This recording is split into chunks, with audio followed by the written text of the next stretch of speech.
హైదరాబాద్ లో largest క్రెడా and non stop property show ఈ నెల 9, 10, 11 తేదీల్లో కొంపల్లిలో. ఓ విద్యార్థి క్లాస్ రూమ్లోనే కన్నుమూశారు. పరీక్ష రాస్తూనే స్పృహ కోల్పోయాడు. వెంటనే ఆసుపత్రికి తరలించినా లాభం లేకుండా పోయింది. నిమిషాలలో ప్రాణాలు కోల్పోయాడు. ఇంతకు అతనికి ఏం జరిగింది?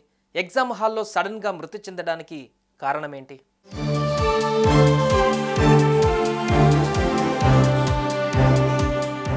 మల్లారెడ్డి యూనివర్సిటీలో జరిగింది ఈ విషాదకర ఘటన.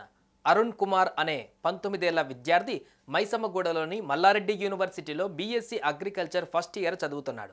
ప్రతిరోజులానే కాలేజీకి వెళ్ళాడు. మధ్యాహ్నం 2:30 గంటలకు పరీక్ష రాస్తుండగా అరుణ్ కుమార్ హఠాత్తుగా క్లాస్లోనే స్పృహ కోల్పోయాడు. అది చూసిన తోటి విద్యార్థులు ఫ్యాకల్టీకి చెప్పారు. వారు కాస్త కార్డియో పల్మోనరీ రిససిటేషన్ నిర్వహించి సూరారంలోని మల్లారెడ్డి ఆసుపత్రికి తరలించారు.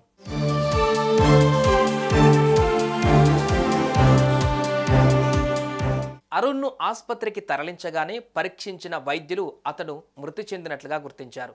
అయితే సకాలంలో అంబులెన్స్ రాకపోవడం వల్ల వైద్యం అందించడంలో ఆలస్యమైందని, లేకుంటే అరుణ్ బతికేవాడని మృతుడి బంధువులు, కుటుంబ సభ్యులు, సన్నిహితులు, స్నేహితులు యూనివర్సిటీ ఎదుట ధర్నాకు దిగారు. స్పృహ కోల్పోయిన 25 నిమిషాల తర్వాత యూనివర్సిటీ అధికారులు అరుణ్ను ఆసుపత్రికి తీసుకువెళ్లారని చెబుతున్నారు.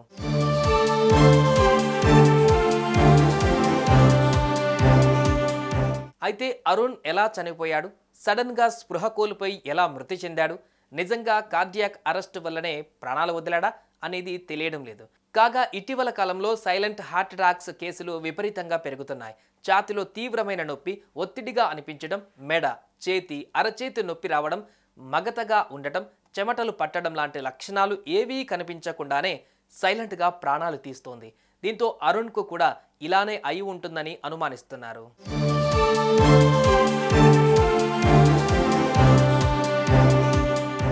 కోటి ఆశలతో కుమారుడిని మంచి కాలేజీలో చదివిస్తున్నారు తల్లిదండ్రులు. కానీ చేతికందొచ్చిన కొడుకును కోల్పోయి కన్నీరు మున్నీరుగా విలపిస్తున్నారు. ఎలాంటి అనారోగ్యం లేని కుమారుడు మృతి చెందడంతో దిక్కుతోచని పరిస్థితులలో మృతదేహాన్ని ఇంటికి తీసుకువెళ్లారు.